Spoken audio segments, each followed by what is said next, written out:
Hey, hi, hello. It's me, Sarah again. This video I actually had filmed many months ago. Today's video is a recipe from Matty Matheson. Cool thing happened. He is from Canada and he lives in Fort Erie, which is about an hour and a bit away from here.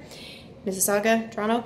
And he did a meet and three thing, so you could get tickets and order his food and you get to go pick it up safely with masks on.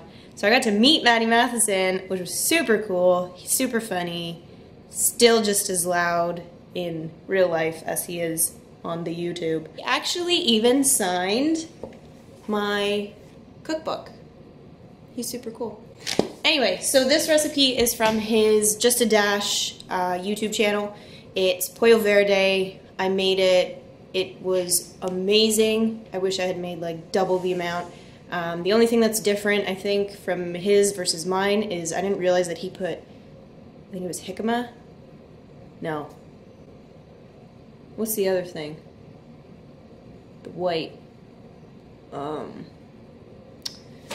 It's not jicama. Let me see if I can figure it out. I get up here and just talk about pop-pop. Hominy! Yeah, didn't even get there on the video. So he puts hominy in his, which is like a corn thing, and I didn't have that. Anyways, it turned out super great. This is how I made it, and I hope you enjoy. All right, here we go. So we've got a bunch of green vegetables, as you can see here. Garlic, onion, chicken.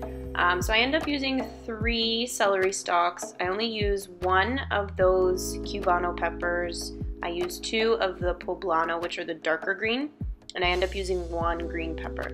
So what you're gonna do is peel back the skin on the tomatillos. I think I use about 11. You can use a dozen. Just fill your cast iron. Put some oil in the bottom and then put the cut side down. You're going to broil this at 500, I think for about 20 minutes-ish. I don't really know. Anyways, next thing you're gonna do is take your chicken and break it down. The reason I used a whole chicken, I'm pretty sure Matty does in his video too, but I like the meat that's on the bone there. So that's why I keep that. You can see I put that just in the pan. But the backbone meat is really nice and tender. So this is me not expertly breaking down a chicken. I broke the breastbone in the middle there. That's just so that it makes it easier to cut the chicken in half, like so. And I also find that breaking the joints, sorry chicken, is an easier way to cut through them because you kind of can feel where the separation is. Except for there, I just hacked at it. Anyways, once you finish breaking down your chicken, you're going to generously salt both sides, and then you're going to make sure your pan is really hot, and you're going to add some canola oil. I use canola oil for the tomatillos also. So just put those in your pan. You're going to make sure that they're really browned on either side. Not dark brown, but a nice golden brown. And you're not going to cook them all the way through. Oh, those are my tomatillos. Yeah, so you just want to make sure that it's brown. You can see kind of on the top there. Yeah, look at that. That's nice. That's nice golden brown. Don't drop it. So that's what you want your chicken to look like. So once you finish, don't crowd the pan. Give it room because you want to really get a nice golden brown. So that's what I'm doing here. And after, just kind of put it aside like I did with those other pieces.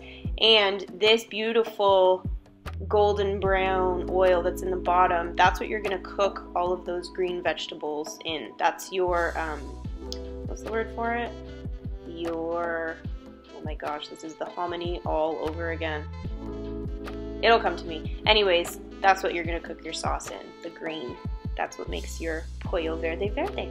So just roughly chop your poblano, green pepper, and Cubano pepper, and celery. Just remove the ends of the celery.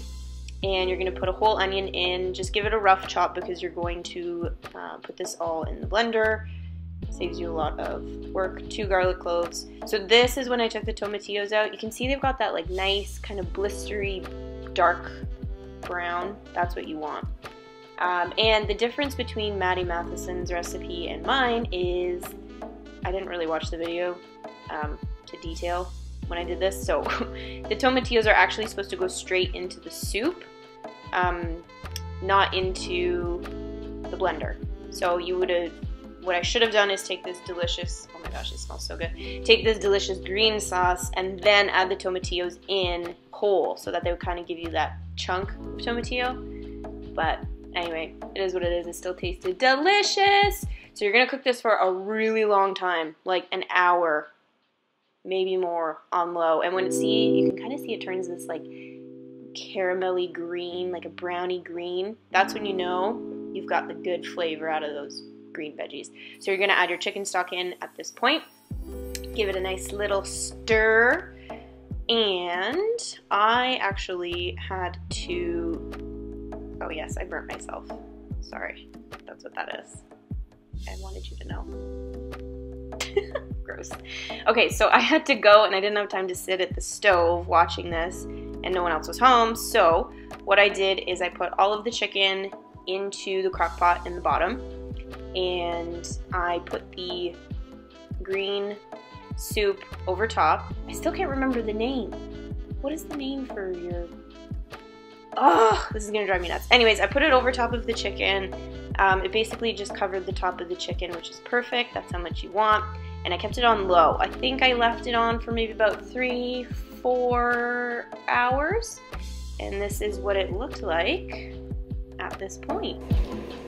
This is like falling apart.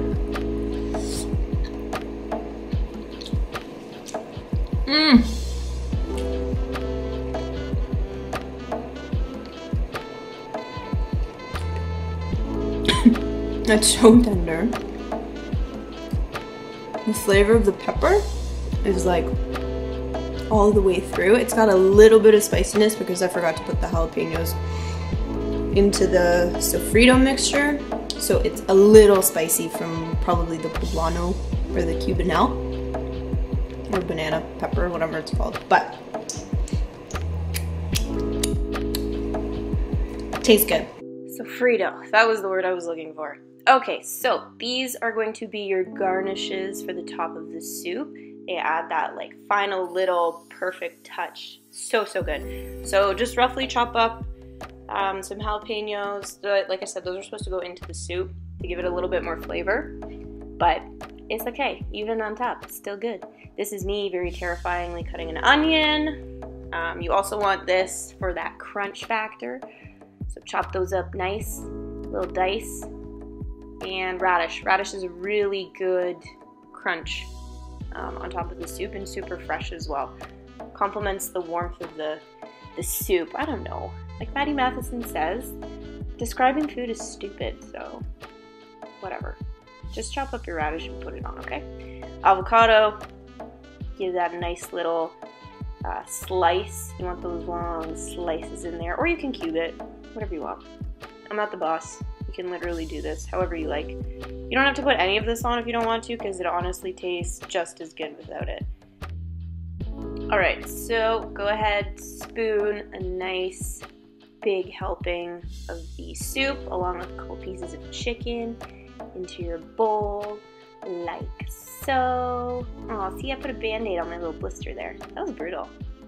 And then I'm putting radish on mine. One of the benefits, I think, of putting the tomatillo in, not in the blender, but into the actual soup after you make the sofrito, is you get a little bit more of a chunky soup, so it kind of holds these toppings a little bit better. But regardless, it's still good. Plus my bowls are big, so that's why they're kind of like sinking to the bottom there. You can still taste it. That's all that matters. So go ahead, top it however you like. I also have sour cream on the side, so that goes on top after you put all of this stuff on. And now it's time to enjoy. Shout out to Matty Matheson for this recipe. Thank you so much. Do you like it? Nummy? Yeah. It's hugging my tongue. Oh. You spelled it? P-O-L-L-O-V-E-R-D-E.